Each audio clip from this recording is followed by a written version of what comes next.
প্রিয় দর্শক, আসসালামুয়ালাইকুম। সবাইকে স্বাগতম জানাচ্ছি রিচিস কুকিং কর্নারে। হাজির হয়ে গেছি মজাদার একটি সিম্পল রেসিপি নিয়ে, আর সেটি হচ্ছে ডিমের কোরমা। ডিমের কোরমা তৈরি করতে আমরা সবাই কম বেশি জানি, এক একজন এক একভাবে তৈরি করে থাকে, আর আমি আজকে আমার আম্মু যেভাবে তৈরি করে থাকে সেই রেসিপি ফলো করে তৈরি করে নিয়েছি। এটি তৈরি করতে খুব কম সময়ের প্রয়োজন হয়। চটজলদি কিভাবে এটি তৈরি করা যেতে পারে আমি দেখিয়ে দিচ্ছি।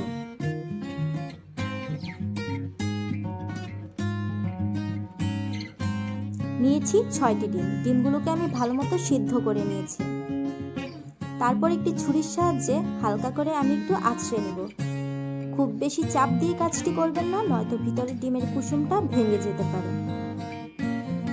আর এভাবে দাগ কেটে নিলে হয় কি, পরবর্তীতে মশলাগুলো খুব ভালো মতো ডিমের ভিতর ঢুকে যায়।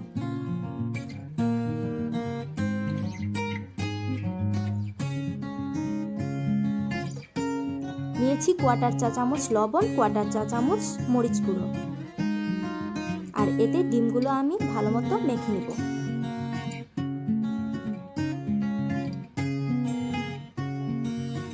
একটু সময় নিয়ে ভালো মতো ম্যারিনেশন করে নেবেন।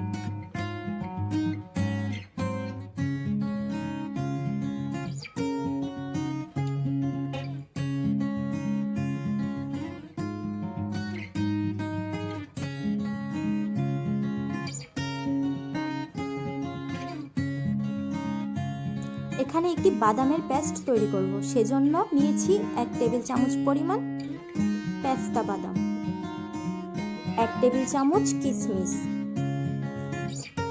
1 টেবিল চামচ কাজু বাদাম, 1 টেবিল চামচ কাঠবাদাম। তারপর ব্লেন্ড করে নিব। সবকিছু ব্লেন্ডারের জাগে ঢেলে নিচ্ছি। চাইলে আপনারা সেম টাইপের বাদাম দিয়েও করে নিতে পারেন বা চীনা বাদাম দিয়েও তৈরি করে নিতে পারেন। দিয়ে দিচ্ছি 1/4 কাপ দুধ।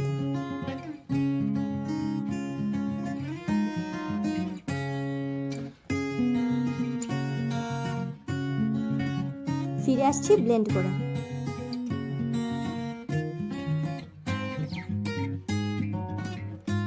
একটি স্মুথ পেস্ট তৈরি করে নিয়েছি, আর চলে যাব রান্না করতে। চুলায় একটি প্যান বসিয়ে নিয়েছি, আর এতে দিয়ে দিব 1 টেবিল চামচ পরিমাণ ঘি।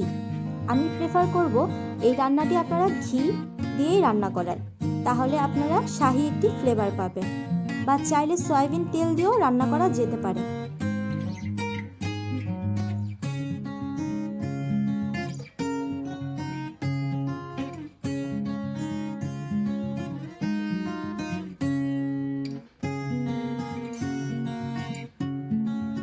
তারপর এতে আমি ডিমগুলো হালকা টস করে নিব।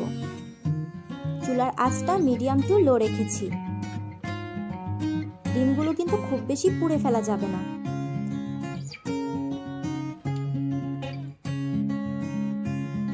আমার ডিমগুলো হয়ে গেছে, আমি এখন তুলে রেখে দিব।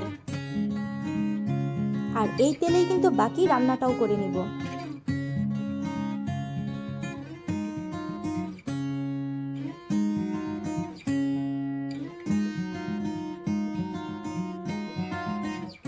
এই তেলের সাথে আমি আরো 2 টেবিল চামচ পরিমাণ ঘি দিয়ে নিয়েছি।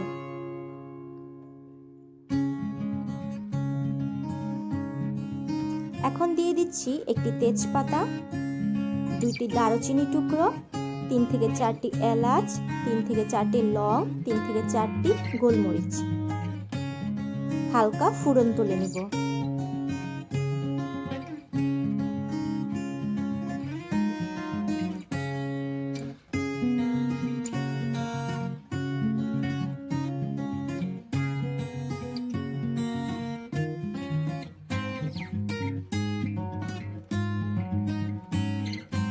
দিয়ে দিলাম 1 কাপ পরিমাণ পেঁয়াজ কুচি।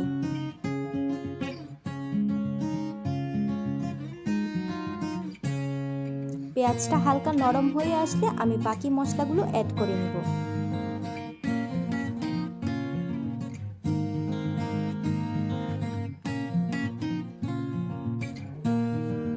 আমি আরো কিছুটা সয়াবিন তেল অ্যাড করে নিচ্ছি।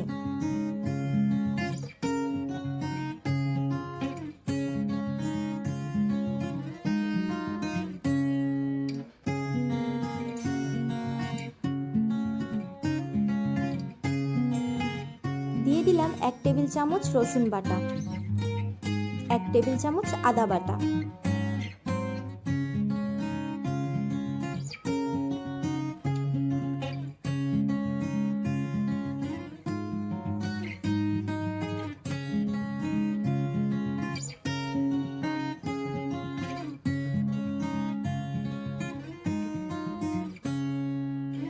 হাফ কাপ পরিমাণ পেঁয়াজ বাটা,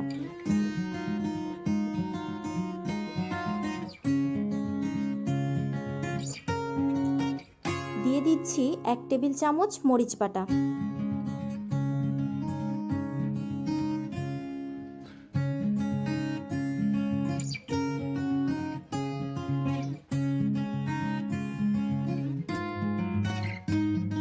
এক টেবিল চামচ জিরা গুঁড়ি, 1 টেবিল চামচ ধনিয়া গুঁড়ি,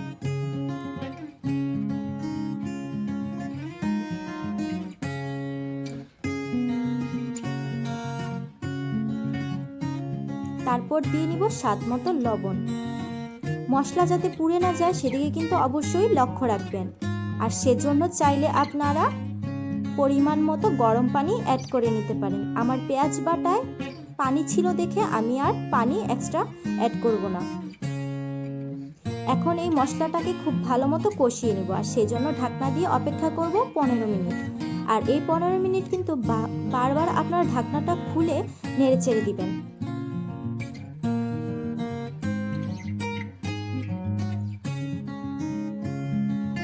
দিয়ে নিচ্ছি 2 টেবিল চামচ পরিমাণ টক দই, আর টক দইটা দেওয়ার সময় ভালো মতো একটু ফেটিয়ে নেবেন, তাহলে মিশানোর পরে এটা আর ছাড়া ছাড়া হয়ে যাবে না।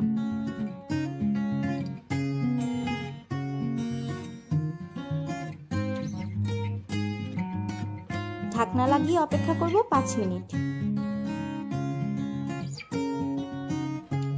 দেখতেই পাচ্ছেন তেলটা উপরে ভেসে উঠেছে। এ পর্যায়ে দিয়ে দিব 1 কাপ পরিমাণ গরম দুধ,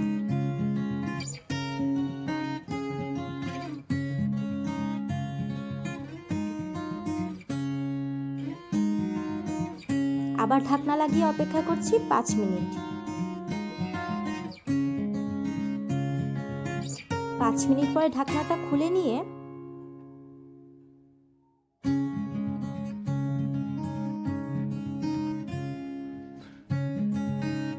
দিয়ে দিচ্ছি বাদাম বাটা,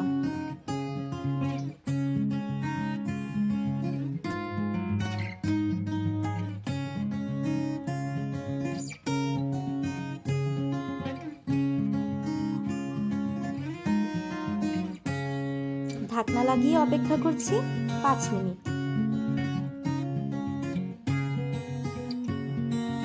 আর এখন কিন্তু গ্রেভিটা অনেক ঘন হয়ে গেছে।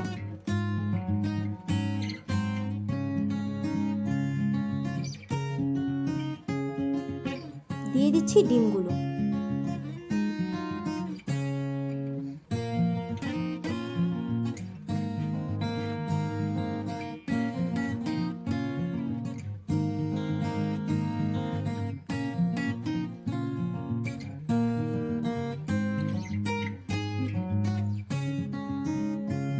এখন ঢাকনা লাগিয়ে অপেক্ষা করব 10 মিনিট। 10 মিনিট পরে ঢাকনাটা খুলে নিয়ে আমি দিয়ে দিচ্ছি 3 থেকে 4টি আলু বোখারা,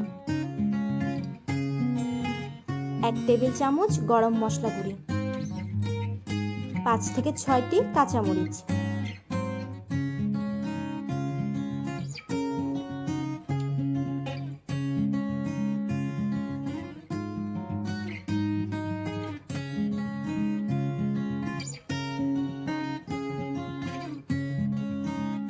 ঢাকনা লাগিয়ে অপেক্ষা করব আরো 5 মিনিট।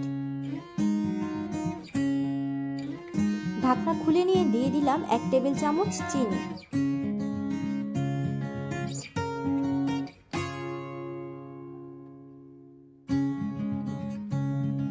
লাস্ট একবারের জন্য ঢাকনাটা লাগিয়ে আবারও 5 মিনিটের জন্য রেখে দিলাম। 5 মিনিট পরে ঢাকনাটা তুলে নিয়েছি। আমার রান্না করা কিন্তু হয়ে গেছে।